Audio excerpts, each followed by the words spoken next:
This summer, Simon Moro, Terry Hart, Knobs, an audio production podcast. Remember to like and subscribe. Okay, so we are going to go off on tangents, and it's kind of like when you're mixing a song. Yeah, tangents are important. They're important. If you get an idea, see it through. Do it immediately. Yeah, While it's hot. Exactly. I think this is actually going to work because we always go off on tangents. And Pretty I'm thinking much. about how it can be instinctual to block an idea that someone gives you in the mix, especially if it's... Do you mean from a client? I'm saying from a client, and often I see it with the dynamics of a band. Yeah. There's the leader, and then there's always someone in the band that everyone kind of just... And you have to mark them, don't you? You do, yeah. Like they're the ones you can't... you have to be very diplomatic. Very diplomatic. But the person that is often quiet, I like to encourage everyone to say an idea if they've got one. And the way I frame it is, well, if we try that idea and it's not as good as your idea, well, then we know that your idea was the best idea. So let's do it. Like you can't actually lose Absolutely. from seeing an idea I say a through. similar thing. It's like the worst thing that can happen is we go around a circle and end up back where we started. Yeah. Or what are you afraid of? Finding a better idea That's or it. making a better song. Like, And if you're back where you started and haven't changed it, well, you're actually back where you started with clarity and certainty that you were right. yeah. So I think it's fun. And I understand like sometimes the block can just be like, I know for me, a client might tell me something that they want to do. And I'm thinking about a client that said, I want the vocals to kind of feel like fluttery, like they're out of the speakers and they're sort of like this on your ears. And I'm like, okay, I can actually give you that. Oh man, it's going to take ages. Yeah. You know, it's like, and it's not even that hard. It's kind of like, it's like reverse parking. Yeah. I'd much rather drive in, even though all I have to do to reverse park is stay seated. But it just feels like there's this effort involved. Yeah. So it's the same thing. It's like, okay, well, I can do that. I'm just going to have to create some new buses. I'm going to have to load up some effects. I'm going to have to do some routing. Oh, I thought we were going to be finished. And a lot of our early. templates are complex. I mean, if it Exactly. was just, sometimes it takes a lot, but That is true.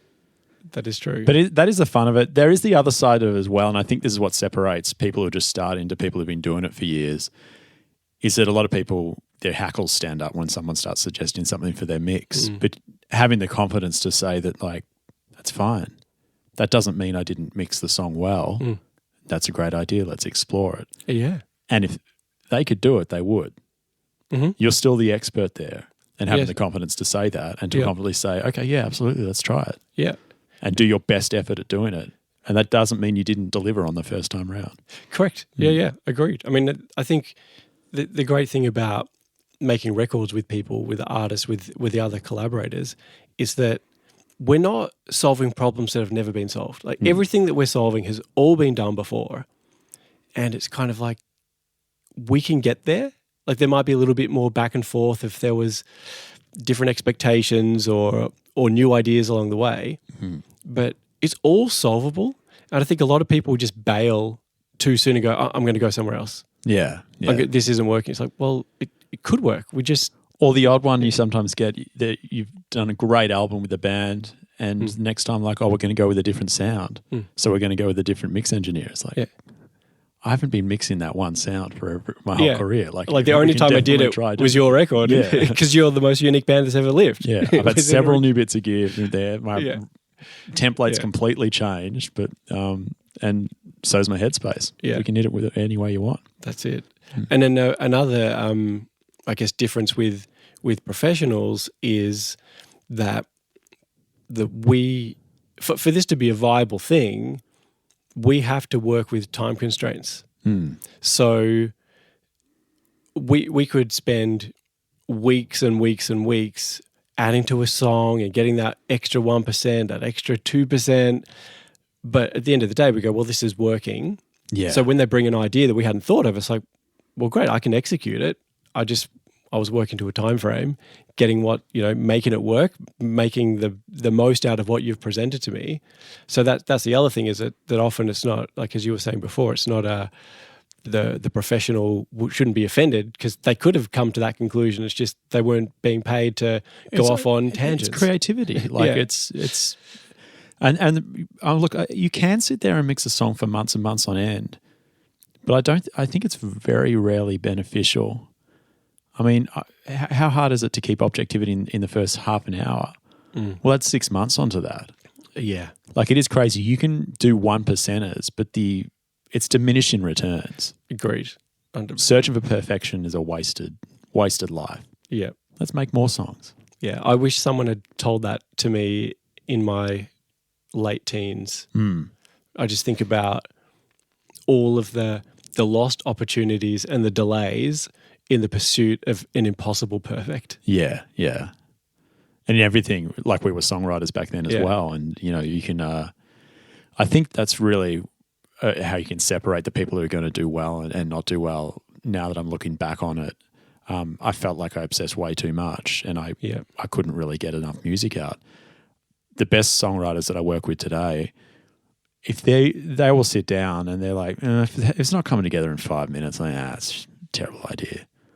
And it might not be. I'm just sitting there and going, no, this is cool. Yeah. But it's not lost. It'll come back to them. One day they might slip that bridge in that was cool into some other song, but they understand that the flow of it is the most important thing and it's going to get the best results. And it's the same with mixing as well. Like, 6-month mixes. Bad idea. Yeah. I think that's the other challenge, and I think you're the same. Like, I think we've both done 12 to 14 song like album mix in a day. And not ideal scenario. Not but ideal. It can be done. Not ideal, but it can be done. And that would be quite band ensemble, like 5-piece plus potential. Because I'm thinking if it's similar to me, it's been the TV staff or absolutely. Yeah, well, look, and I've had bands that just wanted to do their EP, but they had 2 days, so it was a day of tracking and a day of mixing. Yeah, but still, some of my favorite mixes that I've ever done were from sessions like that, where I had to knock out the mix in an hour or two. And on average, you'd probably be looking at somewhere between 2 and 3 songs a day to a point of ready to reflect and then finish. Yeah. That's sort of what I found. Like a song is probably a day's work from downloading files, sorting the session out, doing a presentable mix, doing some changes, exporting assets would average, 8 to 10 hours. Analog does slow things down a touch. Yeah. But as you said before, any longer than that, and it just doesn't work. And maybe to make an example on that, when I listen to records that I mixed years ago, I listen to them and I know that at the point at which I sent them off for mastering or got the masters back, I was 100% happy. And then I put them on today, I'm like, is that what it sounded like? Yeah. But in that moment, I was completely happy. And in that moment, I was right. You are right. It's supposed to make you feel good, and it made you feel good. Yeah. Like, maybe sonically it was not perfect. There might be just glaring issues with the thing, but it made you feel good. Yeah. So if you mix a song for 6 months, you've gone through how do you know if it's just how you're feeling that day? Yeah. How your ears are that day? Exactly. Or if it's finished. So that's why, working I use quickly, the tattoo philosophy. Everyone who has tattoos who gets a lot, not that I don't think you do either, no, but everyone who does, they'll often say, there's 1 or 2 or 5 that they regret. Yeah. That's not the point.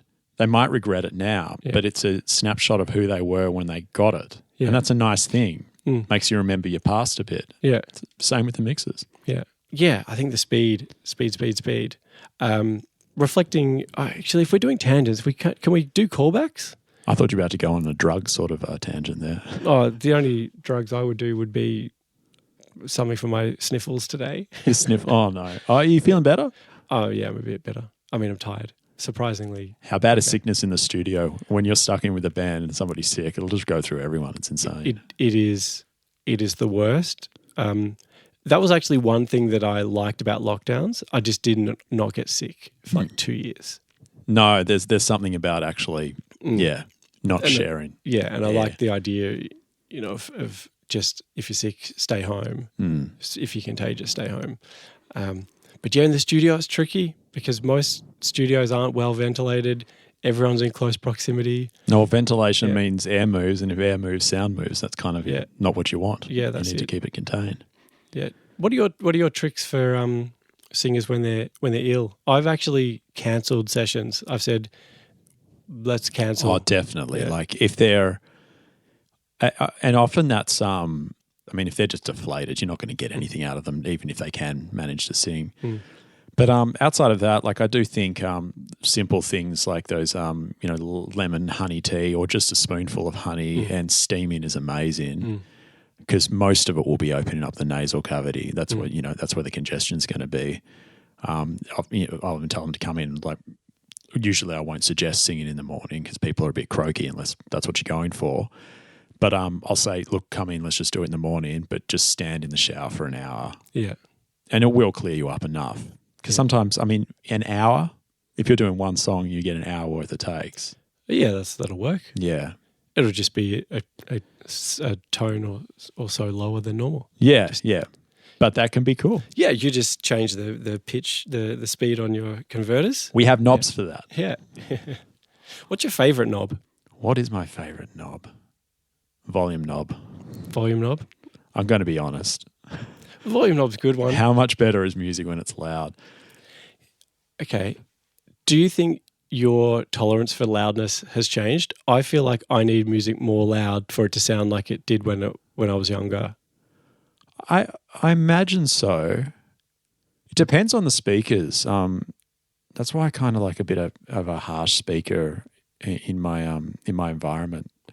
But because I only bring this up because I've always protected my ears. Yeah. I've always worn musicians' earplugs in rehearsals. The only time I wouldn't wear them was when I was actually performing because I did not like. No. But oddly, my ears didn't hurt when I performed live. Like at rehearsal, there's protective mechanisms in place for loud sounds. Like it's loud, but people have done that their whole life without ear protection, and they're not deaf. No. But what I noticed the other day, I had music in here that I didn't think was too loud, and this young kid was here. Like when I say young kid, early 20s, and he said, "Oh, can you turn it down?" Yeah, right. And I was thinking, have I gone like evenly deaf across the spectrum, or what is it? But there's just something about turning music up, and it shakes the room. It does feel good. Yeah. I don't know if I got more into a song back then by having it loud. I think I always did like it loud though. Playing in rock bands and things like that. What about in headphones or earbuds? Yeah. I like to be immersed. I think I always did. It's probably a little bit louder now than it was. Yeah. And that might be a bit because of what we do. Like I kind of want to hear into the details. Yeah. A bit. Which in a loud environment, you can only really hear that with it pumped up a bit. Do you think that when you listen to your music mastered, that it always sounds a little bit quieter than it really is? And I ask this because I remember a prominent mixer years ago saying your mixes are always going to sound quieter than someone else's, like there's some psychological thing. Now, I don't know if that's true or not. Yeah. That absolutely, yes. And I do wonder about that because I don't listen to anybody else's music and then immediately compare it to a bunch of other things. But yeah, generally, I think that it's possible. Everyone's hearing is slightly different. There's not really a good way to measure that because it's a psychological condition. But there'll be certain frequencies which are more grating to us, and I think we would temper them in the mix. Oh, that's interesting. And then it's going to sound a bit quieter to us, but somebody else's, no, they're fine with 2K just tearing your head off. Yeah. And I mentioned that because I don't particularly like 2K, but it's like the most important guitar thing. So I feel like I work that area a lot. And are you pulling 2K out? Or I try not to, but I just, try to manage it in the best way that I can. Yeah. Yeah. Like that's why some of my favorite records were like a lot of Alan Moulder's stuff, the old 9 Inch Nails and Smashing Pumpkins. And I know that he always mixed on a G Series SSL. Well, I couldn't stand the thing because as soon as you put anything into it, there's some sort of like ring at 2K.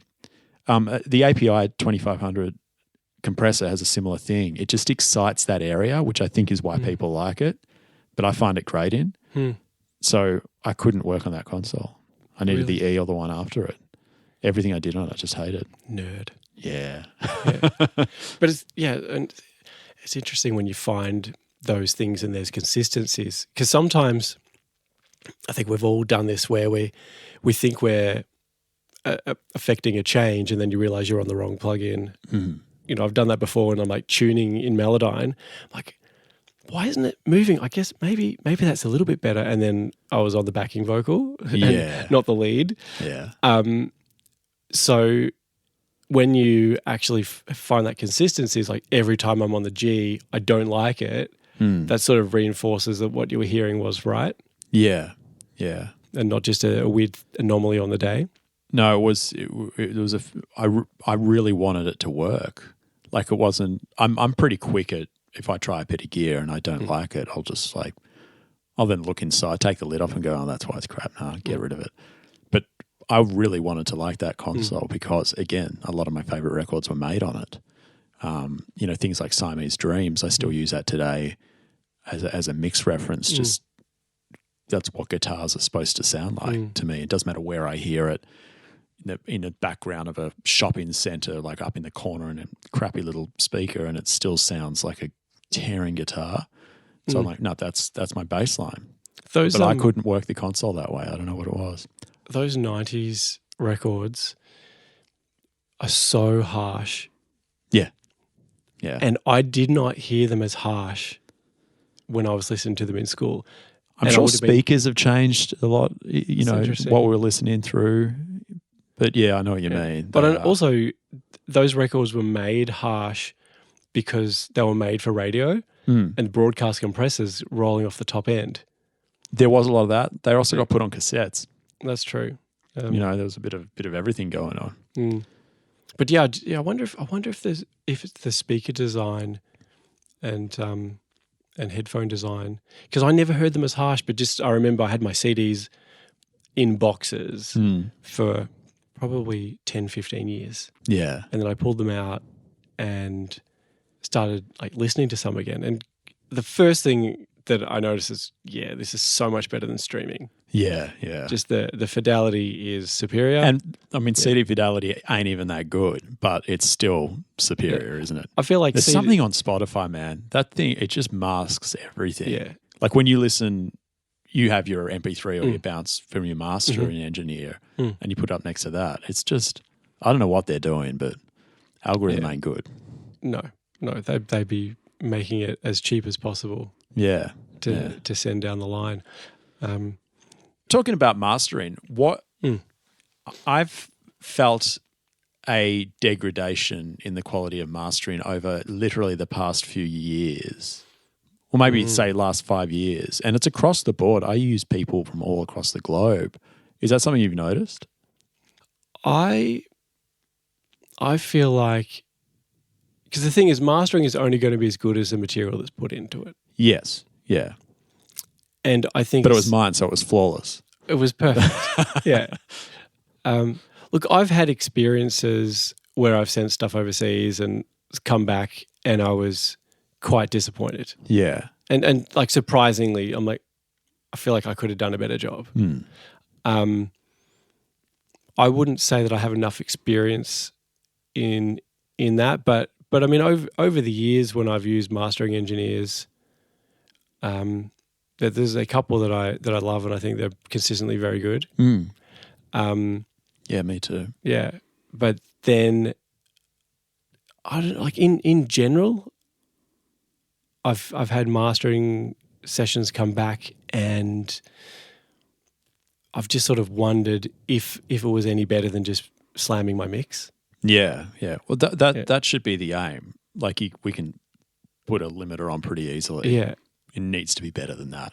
If you can get it up to level, and it's not sounding better than that, then there's a problem. Yeah, yeah, exactly. But yeah, I mean, it's not that loudness is everything. No, but it is part of it. And if you can get, you basically want the feeling you got from the mix, but louder than everyone else's masters.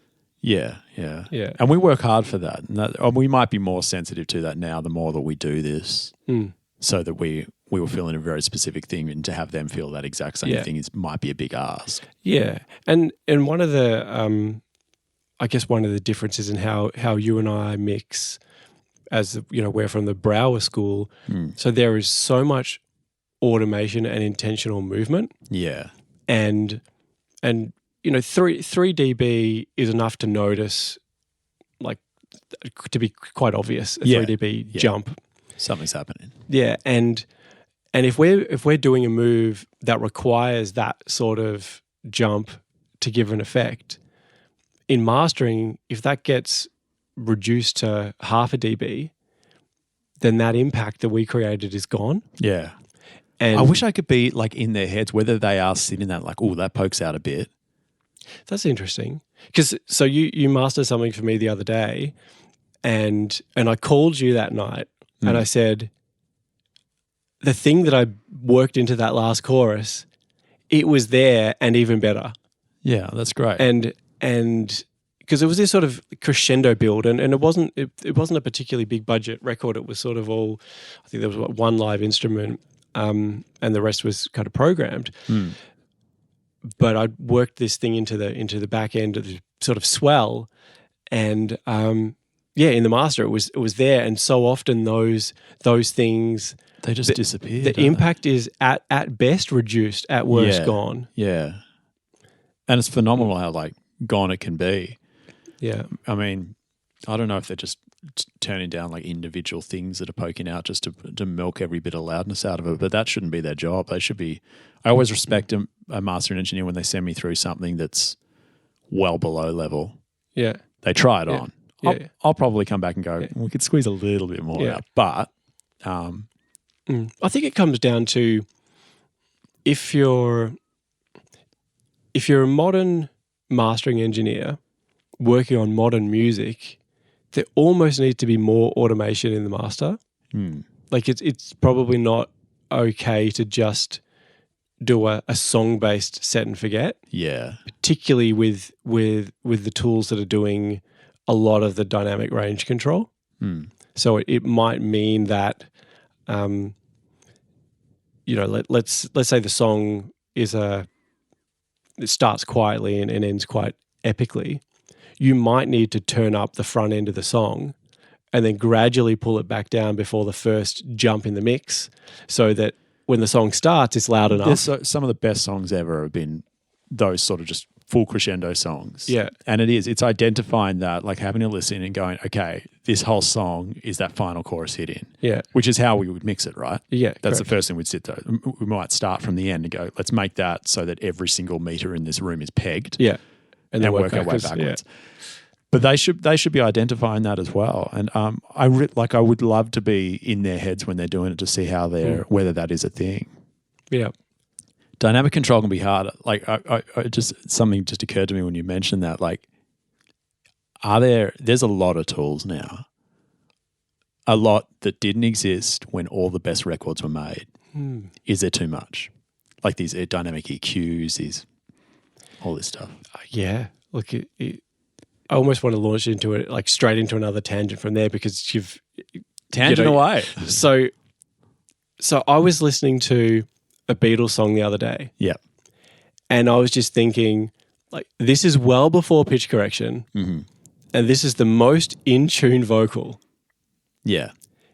And I think this is a big part of it. Like, as you said, these tools that we use now, many of them are designed to address issues that we have created. Yeah. Like, we've created these issues because we have more than 8 tracks to record on. When you've got 4 tracks or 8 tracks to record on, your arrangement is solid, and when the barrier to entry is so high, only the best in class are actually in the studio recording, we don't have to worry about pitch correction. We don't have to worry about all of our sophisticated sidechain dynamic EQ masking reduction. It's because in the performance. Yeah, it's in the performance, and we haven't got a billion layers. It was like that day, a little while ago, we pulled up Somebody to Love, and we're having to play and having to listen to the stems of that by Queen. Now, that song, I would have sworn it was a full orchestra and 100 instruments and Brian May stacking guitars. It wasn't. Brian May's in there for like a little solo. The vast majority of it is bass, piano, and drums. Yeah. And the impact of that goddamn song, it rips your face off. Yeah. They are laying in. Why? Because tape would have softened things off. Yeah. They may have played their first take and walked into the next room and listened to it and gone, it's like an energy. Let's lay in. Yeah. And I mean, you listen to the bass drum.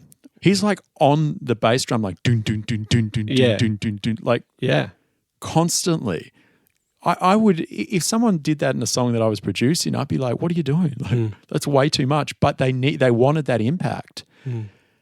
These days, Queen would have walked back in the studio and gone, "Doesn't have enough impact." It's like, "Oh, look, we'll put a sample on the kick so it cuts through, maybe a bit of distortion on the piano." No, play the thing harder. Yeah. But but now we will push that stuff down the line. Yeah. But the crazy tools we're coming up with to compensate for that lack of performance. Yeah. I think and it's partially our fault. It's not just the musicians. No. We could push them harder and just forget about that. Yeah. It's true. It's true. It's like, well, let's just layer 6 kick drums. Oh, well, now we're having to deal with phase relationship between 6 samples that are all competing in the sub range all through the low mids. Yeah. And maybe the sample, maybe it's a round robin sample triggering tool that the samples aren't all the same. So the transients now also not lining up. And then all of these problems, when if you just had to put, a couple of good mics on the right drum in the right room, you'd have everything you need. Just get the energy of live. I mean, assuming that we're working with, I've gone back to band musicians, obviously, but that's true. But there's a reason why live sounds better. Although there's another tangent. What gets my goat? Grates my goat, gets my goat. Gets my goat. What gets my goat is seeing so much studio quality gear on live rigs now. And I know a lot of the people who use them, and I come and visit them, and I'll see something like an Al Smart C2 pegged to -4 or -8 dB. Like, no, it really punches through the mix. It doesn't. I don't think they know what they're doing half the time. Speakers that loud are compressing the hell out of the music. And I've been going to a lot of shows recently, and it just sounds so muffled. Really? Whereas back in the day where you just had the desk and you just ran it out, they're performing. I wouldn't be taking any energy out of that. Well, yeah. To be fair, you had a couple of 160Xs. Yeah. No, that I'd take. I don't mean no compression. You can do a bit, but I mean it's a full.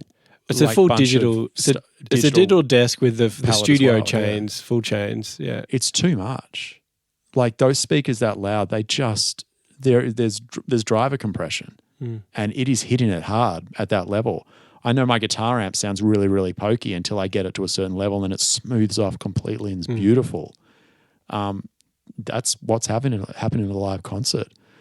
Sure, if you want to have a bit of studio gear out there, but I think maybe they should come visit a studio and see a professional mix and see how much the needles are not moving. Yeah. You know what I mean? Like they're just being tickled half the time. It's interesting because I mean I like the idea of it's almost like we try and recreate the live experience in the studio and we recreate the studio experience on stage. Yeah. But of course, the way that I sort of explain it is they are 2 different listening experiences. And when a band says to me, I don't want to add the extra backing vocals or the tambourine because we don't do it live, then I'll say, well, then that's a weird one. Why you favor? Because I know they intellectualized it without understanding the process. So it's like, well, why are you favoring the live performance? But don't you remember all those shows you went to when the tambourine wasn't in the chorus? I just walked out. I left. I just left. I just couldn't. But it's like the live show has speakers that are so loud, your ears are creating harmonics that don't exist. So you might hear an instrument that's not there. You've got the mood, you've got the darkness, you've got the lighting, you've got the eye contact with the artist. You don't get that on the CD. So give them the tambourine. Yeah. It's fine. Put in whatever you need to do. Yeah. Sometimes I don't think they realize how little the punter actually focuses on that stuff. There's also the visual aspect. Yeah. I was mixing, it was my first 5.1 mix actually, like years and years and years ago. And it was a DVD of a live performance. And I mixed it as I would a song generally. And I learned a valuable lesson that day. So, the solo comes up, the guitar solo, and I just goose the fader up and start cranking it and get it going. And I finally just, when I was sort of printing things down, just kicked back to watch the visuals. And the guitar solo was screaming at me. And I thought, maybe it doesn't need to be turned up because you're seeing it and that kind of brings your focus to that instrument. And so I got rid of that automation, just left it down. It was still too loud. Yeah. I had to turn it down by 4 or 5 dB for it to sound constant. Interesting. So on a live show, spotlight drops onto the lead guitarist and he stands up and starts tearing away. Yeah. You don't need to turn that up or compress it or put extra bits and pieces on it. We're filling in the blanks because we're there and watching. Yeah. Yeah, it's interesting. So potentially too many studio tools in the live rack. They can be there, but gentle is best. Yeah, we don't have to deal with feedback here either. No, and, exactly. And we're using different microphones too. Like our microphones are not going to be as grainy and harsh. Yeah. And mostly their dynamics, which are compressing the sound as well. Yeah. Way more, way higher slew rate in our preamps, condenser microphones and those huge capsules. Yeah. With tools and the question before about do we have too many of them? What are some of the tools that you've got that you do use occasionally? So next door I can hear one of our other engineers, songwriters getting into the studio, and he bought a mini whammy pedal yesterday. And like the whammy is the thing, like you get to use it once in your career and it's great. Yeah. The whammy I think is an example of a guitar pedal that when it's time to use the whammy, it's the best thing that the song has. Exactly what it needs, yeah. But you don't get to use it in every song. And I have so many plugins. I have plugins that I've bought and haven't even used yet. Yeah. Like, for example, the Synchro Arts tuning, like vocal tuning plugin. And someone the other day said, it's actually really, really good and really transparent. I haven't tried it. I bought it years ago. Yeah. But there are some tools that I'll bring out that solve particular challenges that are unusual, and one of them is the Eventide split EQ. Yeah, okay. Have you tried that? I haven't, no. So it splits the EQ up so that you can EQ either the transient or the body information. Interesting, okay. So again, like compensational tool. Yeah. Someone sends me a guitar and it's maybe a little bit too harsh or clicky and just turning down the highs on a standard EQ is sacrificing too much. Which is a common thing because people are kind of right and wrong on this, but the theory is that, you're going to record, let's go get fresh new strings. Not the best idea. They're very, very harsh and very clicky, and a pick on them's just crazy in your face. They need to be 5-6 hours played in almost. Yeah, and maybe coded recording. Just to dull them a little bit. Yeah. But something like that, like split EQ, I'm just thinking we could go through our tools, whether hardware or software, that are kind of maybe the things that you would use occasionally but have been useful. Yeah. I mean, I did really get into that Waves transient designer, and I feel like that's something that since the hardware unit, I've always been hunting for the right version of it, and I feel like that's the one. But that's been useful in a lot of cases. And similar thing, again, you can control if there is something a bit pokey or transient or not transient enough. I feel like I can really hone in with that. So Smack Attack, was it? Yeah. Yeah. Yeah, I've been enjoying that recently. Yeah, I've been moving away from multi-brand compressors a fair bit. Mm-hmm. Definitely still use them. Yeah. But there was a time where I'd use them for everything. And yeah, I think they thin out the sound. I use one on the low end of my bass and actually just use the low band of it. Well, that's exactly, it's like a de-esser backwards. Like that's basically, I've been using them now, not the 4-band thing that was all the rage. Yeah. But that's interesting because I used to use Wave C4. There was a preset called Pop Vocal. Yeah, okay. It's still there. And that would just give the vocal a really nice presence. But look at it. It's mainly kind of an EQ boost because they're compressing the bands, but they're also boosting the tops a lot. Well, often I'd use them that way where it was that way, where I'd kind of give them a dB of gain on each thing and then compress them by a dB. So it just sort of levels everything out and you get back to where you were. I don't know why. Like it should be the same, just compressing it, but turning it up, I don't know why it seemed like it always did something. Yeah, well, I it, suppose, it's interesting. But yeah, I used to use multi-band compression in mastering, and I was using the Fab filter one a lot. And then I found whenever I put it on, things got foggy. Yeah. I just lost something. But also remember the first time I used a multi-band compressor, and it was Wavelab. It was Steinberg's mastering bundle. I think the interface was red, and it was this multi-band compressor, and it had this FM radio preset. Yeah, right. And it slammed the songs, and it sounded so good. Like completely ruined them. But for like home recording in the early 2000s, you could use it in parallel. I don't know. The old ones seem to be like more vibey and more like a tool. Yeah. Like sometimes you want to go for a vibe, and they were there. Like the Waves linear multiband compressor, that Lin MB or whatever it was. That's great. That when you put it on, it can make just things dance in a very specific way that I think the modern ones tried so hard to be transparent that they became dull. Yeah, maybe. It's weird. Yeah, because I think I don't know about you, but if I'm ever going to reach for a multi-band compressor, it's because something's munted. I don't want it to do nothing or be transparent. I want it to fix the problem, like get in there and get dirty. Yeah. Would you use a multi-band compressor more or less than a dynamic EQ? I don't use dynamic EQs. Let's talk about that. Why are you so racist towards dynamic EQs? I don't know. I do like to keep it simple in a lot of ways. Like I kind of think of Tom Morello, like how many guitar pedals are there? There's hundreds of the things. And at some point he just called it and said, you know what? I'm not doing that. I'm just going to have a few things. Whammy pedal being one of them, obviously.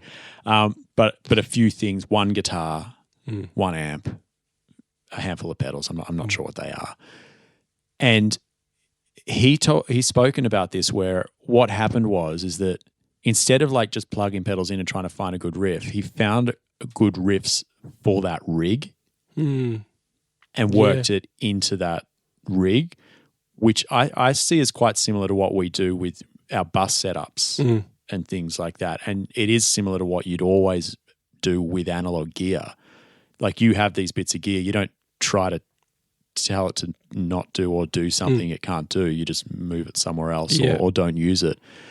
And I've simplified like a lot of those things that I feel like I'm reaching for those tools. I prefer to record it again or lean into it. Like if it's that bad where I feel like I'm working and I've got 37 things going on, sometimes I just take everything off and work everything around that, just like it is what it is. Yeah. If it got this far in the production, I've sent through 10 production demos by now with every new edit and blah, blah, blah, and it hasn't been flagged, I'm not going to try to fix it. And I'm just going to try to make everything else make it sound better.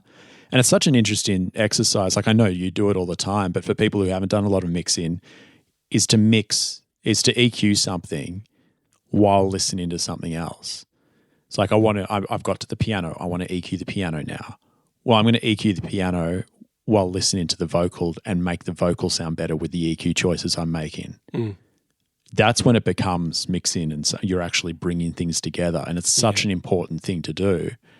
So yeah, I've lent away from those things because I'm not even 100% confident that those dynamic processes that are working on part of the spectrum are like 100% accurate where their crossovers are and how they work. Like I know they put way more effort into it than I ever would have. But it's a very difficult thing to do. Just to do a standard crossover, I'm thinking back to analog gear, and design a circuit that does a perfect crossover so that if you swept a tone through, it wouldn't dip or jump at all, is a delicate thing to do. Making that dynamic, yeah, I think it's. I've just gone off it. I do use them a fair bit, but I was mainly using them as a vocal ducker. Yeah. A ducker for the vocal across the instruments that were getting in the way of the vocal. But now I use Track Spacer for that because it's way easier, and it's actually just pulling the vocal signal out of the other material. Yeah, right. So I'll tend to use for resonance control, like if there's a resonance issue, but then I'd sort of go to soothe. So I'm not using them as much as I used to. But I do still quite like them, and I'll sometimes use them because often we just go to the attenuation side of a dynamic EQ. Yeah, but I'll sometimes use them in a similar way to a transient designer. Yeah, where if it's like that acoustic guitar wasn't being hit hard enough, well now I can boost the treble every time they strum, every time it goes. Yeah. So they can be useful for that kind of thing. But yeah, I've tended to actually go to the more intelligent tools for resonance suppression. Yeah. So Soothe or Waves Equator or Waves AQ. It is nice if that does move around in an intelligent way, because just doing a resonance, like just literally pulling out a resonance, it's a musical choice. Then you've basically turned down a note. Yep. And it's pretty bold if it stays in one place. Yeah, your ear will become numb to it, but it could drastically change your performance. Yeah, they're okay for DSs. I'll definitely use a DS. I'm not gonna claim that doesn't happen. But yeah, I don't know. It's more a bit of a realization just going back to old mixers and thinking about the very limited palette of stuff they had. And I know that I prefer the sound of them and how they hit, and I don't know who's to blame. There's a lot of things to blame, but yeah. Yeah. So I've simplified a lot. You mentioned before about the sound that was in the production that you'd sort of just left in there as it was because no one had commented on it previously. And something that I notice is frame of mind shift. When people just let something be what it is, it suddenly stops being a problem. And an example of this is I was recording a piano album for an artist, and we recorded the piano in their home next to the fireplace. And in the artist's mind, we're thinking we really want it to sound like that super expensive concert grand in a studio or recorded in a concert hall.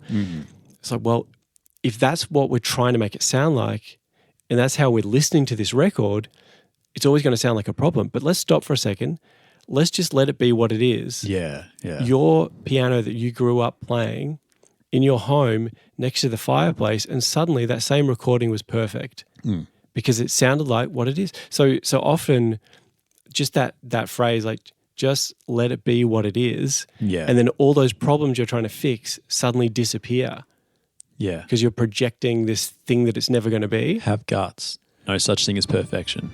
Yeah. Theme of the day. Yeah.